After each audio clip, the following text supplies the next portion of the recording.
ကြည်ရွှားပေးနေတဲ့ပြည်သူအလုံးမင်္ဂလာပါ2026ခုနှစ်မတ်လ24ရက်နေ့အင်္ဂါနေ့ဒီနေ့တနေ့တာလက်တွေရက်ကအရှိတောင်ရက်စန္ဒီယာရက်ကတောင်ရက်ရပေါ်ရရက်ကအနောက်မြောက်ရက်ဖြစ်တယ်မူလဆန်းရှင်တဲ့ခက်ကမိဂတိတဲ့ခက်ဖြစ်တယ်ဒီနေ့ဟာတကူလရဲ့ပထမဆုံးသောအင်္ဂါနေ့ဖြစ်ပါတယ်တကူလရဲ့ပထမဆုံးအင်္ဂါနေ့မှာထူးခြားတဲ့စွမ်းသတ္တိရှိတယ်ဒီနေ့မှာမြည်သူမစိုးဖျားစီဒီမှာဗုဒ္ဓတောင်မှာသွားရောက်ပြီးတော့ပတောင်းညွန့်12ညွန့်တည်ပြီးတော့အလိုရှိရာဆန္ဒပြုရင်အမှန်တကယ်ဆန္ဒပြည့်မြောက်တယ်ပတောင်းညွန့်ကိုတည်ပြီးတော့ဆူတောင်းခြင်းဖြင့်ဒီတစ်နှစ်မှာတရက်မှာဒီ10မိနစ်မှာဒီပတောင်းညွန့်ရဲ့စွမ်းသတ္တိကိုရယူပြီးတော့အလိုဆန္ဒအလုံးစုံပြည့်စုံနိုင်တဲ့နေ့တစ်ခုဖြစ်ပါတယ်ပြည်သာယာဒီမှာ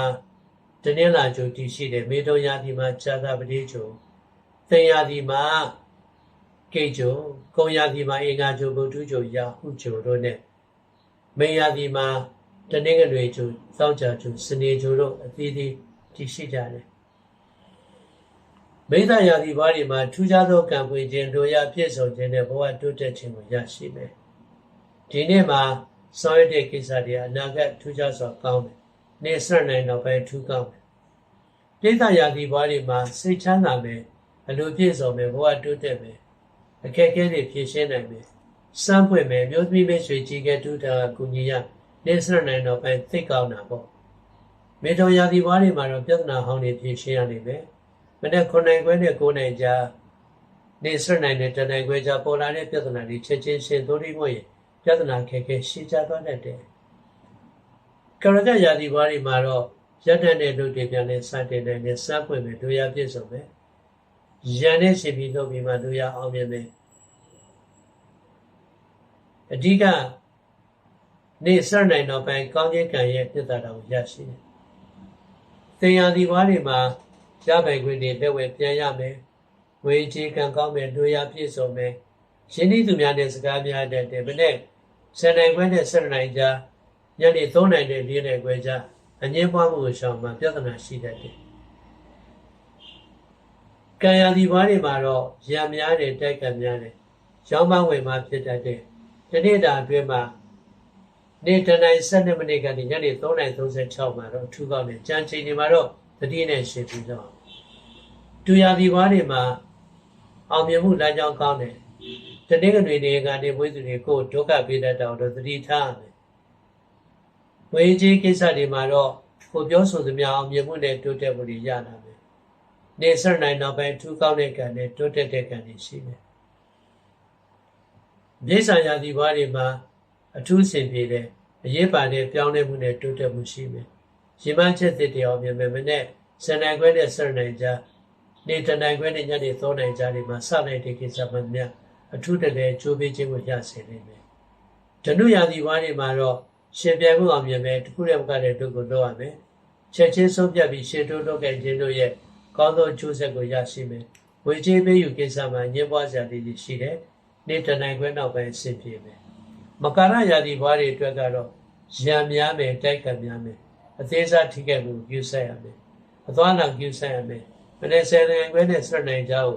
အသွားလာပြုဆိုင်ညနေ3နိုင်နဲ့4နိုင်ခွဲကြောင်းဝေမသုံးနဲ့ဆုံးတတ်တယ်ဝေချီရင်လည်းဆုံးတတ်တယ်ကောယာဒီဝါတွေအတွက်ကထူးခြားတဲ့သစ်လွင်တဲ့ကံတွေပေါ်တယ်အကျိုးကျေးဇူးကောင်းတဲ့အလုပ်တွေဝင်ချင်းမြုပ်နှံဖို့ခွင့်ရရမယ်နေ့စနေခွဲကျော်ရဲတင်းတင်းဆုံးဖြတ်ရှေ့တိုးလို့ဆရာရှိတာတော့ပါမေယာဒီဝါတွေအတွက်ထူးကောင်းတဲ့တို့ရပြည့်စုံမယ်ဘဝတိုးတက်မယ်ငွေကြေးလုပ်ငန်းဘဝတန်ကြမချင်းတွေအလုံးစုံတိုးတက်ပြီးတော့အောင်မြင်မယ်ကိုယ်ပိုင်ရည်တည်ချက်နဲ့ရှေ့တိုးလုပ်ငန်းခြင်းတို့ရဲ့တိုးတက်မှုကိုရမယ်နေ့စနိုင်နေတနိုင်ခွဲကြာညနေ3နိုင်နဲ့4နိုင်ခွဲကြာတွေမှာအလုံးစုံကောင်းတဲ့ကံနေသားနဲ့တိုးတက်တဲ့ကံတွေရှိဒီကာလအတွင်းမှာအပြာရောင်ပန်းရောင်ဒီရောင်တို့ကိုတောင်းပြီးတော့အလိုရှိရာကိစ္စများဆောင်ရွက်နိုင်ပါတယ်ပန်းရောင်နေ့စီပွဲဖျားခတ်သူပူဇော်ပြီးလိုရာဆုတောင်းမှာဆုတောင်းပြပါလိမ့်မယ် ဒီနေ့မနေ့9နိုင်ထိုးမှလုပ်ရမယ်အစီရင်ကိုတော့မပြတ်မကွက်လုပ်ရင်တော့အထူးချိုးပေးလိမ့်မယ်ကျေးဇူးတင်ပါတယ်ကြည်ရွှာပေးနေတဲ့ပြည်သားအလုံးမင်္ဂလာပါ2026ခုနှစ်မတ်လ24ရက်နေ့အင်္ဂါနေ့ဒီနေ့တနေ့တာလက်တွေရက်ကအရှိတောင်ရက်စန္ဒီယာရက်ကတောင်ရက်ရံပေါ်ရရက်ကအနောက်မြောက်ရက်ဖြစ်တယ်မူလဆန်းရှင်တဲ့ခက်ကမိဂတိတဲ့ခက်ဖြစ်တယ်ဒီနေ့ဟာတကူလရဲ့ပထမဆုံးသောအင်္ဂါနေ့ဖြစ်ပါတယ်တကူလရဲ့ပထမဆုံးအင်္ဂါနေ့မှာထူးခြားတဲ့စွမ်းသတ္တိရှိတယ်ဒီနေ့မှာမြည်သူမစိုးဖျားစီဒီမှာဗုဒ္ဓတောင်မှာသွားရောက်ပြီးတော့ဗတောင်းညွန့်12ညွန့်တင်ပြီးတော့အလိုရှိရဆန္ဒပြုရင်အမှန်တကယ်ဆန္ဒပြည့်မြောက်တယ်ဗတောင်းညွန့်ကိုတင်ပြီးတော့ဆူတောင်းခြင်းဖြင့်ဒီတစ်နှစ်မှာတရက်မှာဒီ10မိနစ်မှာဒီဗတောင်းညွန့်ရဲ့စွမ်းသတ္တိကိုရယူပြီးတော့အလိုဆန္ဒအလုံးစုံပြည့်စုံနိုင်တဲ့နေ့တစ်ခုဖြစ်ပါတယ်ပိဿယာတိမှာတနင်္လာကျိုတည်ရှိတယ်မေတုံယာတိမှာဇာတာပတိကျိုသင်ယာတိမှာ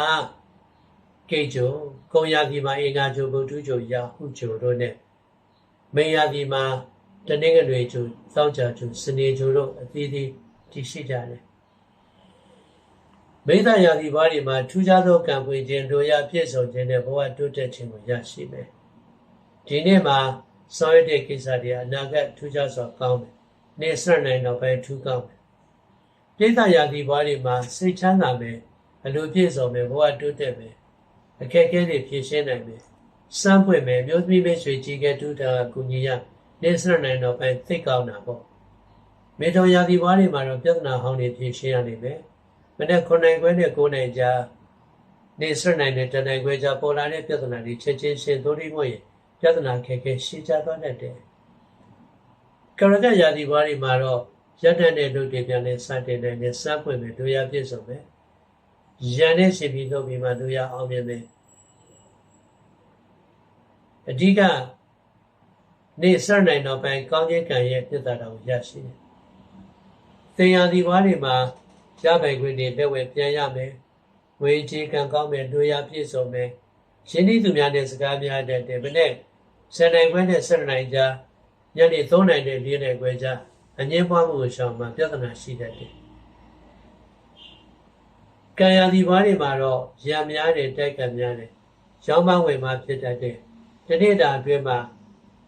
နေ့တနိုင်12မိနစ်ကနေညနေ3နိုင်36မှာတော့ထူကောင်းတယ်ကြံချိန်တွေမှာတော့သတိနဲ့ရှင်းပြီးတော့တူယာတိဘာတွေမှာအောင်မြင်မှုလမ်းကြောင်းကောင်းတယ်တနေ့ကတွေကနေဝိသုတွေကိုဒုက္ခပေးတတ်တော့သတိထားရမယ်ဝေကြီးကိစ္စတွေမှာတော့ကိုပြောဆိုသမျှအောင်မြင်မှုနဲ့တိုးတက်မှုတွေရလာမယ်နေစရနိုင်တော့ပဲထူကောင်းတဲ့ကံနဲ့တိုးတက်တဲ့ကံတွေရှိတယ်မြေဆံယာတိဘာတွေမှာအထူးဆင်ပြေတယ်အရေးပါတဲ့ပြောင်းလဲမှုနဲ့တိုးတက်မှုရှိမယ်ရေမချက်သစ်တွေအောင်မြင်မယ်မနဲ့စံနိုင်ခွဲနဲ့စရနိုင်ကြားနေတနိုင်ခွဲနဲ့ညနေ3နိုင်ကြားတွေမှာစလိုက်တဲ့ကိစ္စမှများအထူးတလဲကြိုးပေးခြင်းကိုရစေနိုင်မယ်ဓနုယာတိဘာတွေမှာတော့ရှင်ပြိုင်မှုအောင်မြင်မယ်တခုတည်းမကတဲ့တို့ကိုလုပ်ရမယ်ချက်ချင်းဆုံးဖြတ်ပြီးရှေ့တိုးလုပ်ခဲ့ခြင်းတို့ရဲ့ကောင်းသောအကျိုးဆက်ကိုရရှိမယ်ဝေချေးပေးယူကိစ္စမှာညှင်းပွားစရာတွေရှိတယ်နေ့တနိုင်ခွဲနောက်ပိုင်းဆင်ပြေမယ်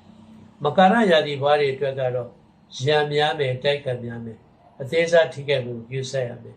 အသွားလာပြုဆက်ရမယ်မနေ့10နိုင်ခွဲနဲ့10နိုင်ကြားကိုအသွားလာပြုဆိုင်ညနေ3နိုင်နဲ့4နိုင်ခွဲကြားငွေမသုံးနဲ့ဆုံးတတ်တယ်ငွေချရင်လည်းဆုံးတတ်တယ်ကောယာဒီဝါတွေအတွက်ကထူးခြားတဲ့သစ်လွင်တဲ့ကံတွေပေါ်တယ်အကျိုးကျေးဇူးကောင်းတဲ့အလုပ်တွေကိုဝင်ချင်းမြုပ်နှံဖို့ခွင့်ရရမယ်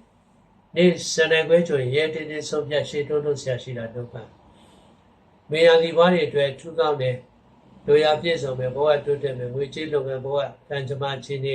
အလုံးစုံတိုးတက်ပြီးတော့အောင်မြင်မယ်ကိုယ်ပိုင်ရည်တည်ချက်နဲ့ရှေ့တိုးလုပ်ကန်ခြင်းတို့ရဲ့တိုးတက်မှုကိုရမယ်နေ့စနိုင်နေတနိုင်ခွဲကြားညနေ3နိုင်နဲ့4နိုင်ခွဲကြားတွေမှာအလုံးစုံကောင်းတဲ့ကံဒေတာနဲ့တိုးတက်တဲ့ကံတွေရှိဒီကာလအတွင်းမှာ အပြာရောင်ပန်းရောင်ဒီရောင်တို့ကိုတောင်းပြီးတော့အလိုရှိရာကိစ္စများဆောင်ရွက်နိုင်ပါတယ်ပန်းရောင်နေ့စီခွင့်ဖျားကတ်သူပူဇော်ပြီးလိုရာဆုတောင်းမှာဆုတောင်းပြပါလိမ့်မယ်ဒီနေ့မနေ့9နိုင်ထိုးမှလုပ်ရမယ်အစီရင်ကိုတော့မပြတ်မကွက်လုပ်ရင်တော့အထူးချိုးပေးလိမ့်မယ်ကျေးဇူးတင်ပါတယ်